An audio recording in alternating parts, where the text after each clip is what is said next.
কালিয়াকৈরে নির্বাচন থেকে সরে দাঁড়ালেন উপজেলা চেয়ারম্যান প্রার্থী মুরাদ কবির। দুপুরে ব্যক্তিগত কার্যালয়ে সংবাদ সম্মেলনে নির্বাচন থেকে সরে দাঁড়ানোর ঘোষণা দিয়েছেন তিনি। সংবাদ সম্মেলনে তার বর্ণাঢ্য রাজনৈতিক জীবনের কথা উল্লেখ করেন।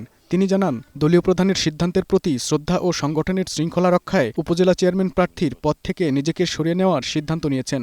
দলের নেতাকর্মীদের এ সিদ্ধান্ত মেনে নেওয়ারও আহ্বান জানান তিনি। এ সময় মুক্তিযুদ্ধ বিষয়ক মন্ত্রী আকম মোজাম্মেল হক এমপির দিক নির্দেশনায় কাজ করার প্রত্যয় ব্যক্ত করেন তিনি। এবারে উপজেলা পরিষদ নির্বাচনে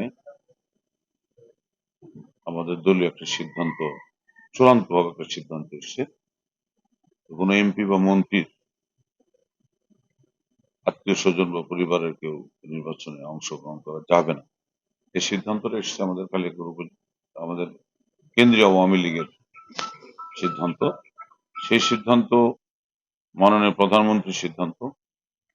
আমি যেহেতু একটা রাজনৈতিক আদর্শের সাথে দীর্ঘদিন যাবৎ জড়িত এবং আমি মনে প্রাণে একজন বঙ্গবন্ধু সৈনিক, ফলে আমি একটু অপেক্ষায় ছিলাম যে যদি এই ব্যাপারে কোনো শিথিলতা আসে, যে কারণে আমি গতকালকে পর্যন্ত আমি অপেক্ষা করেছিলাম।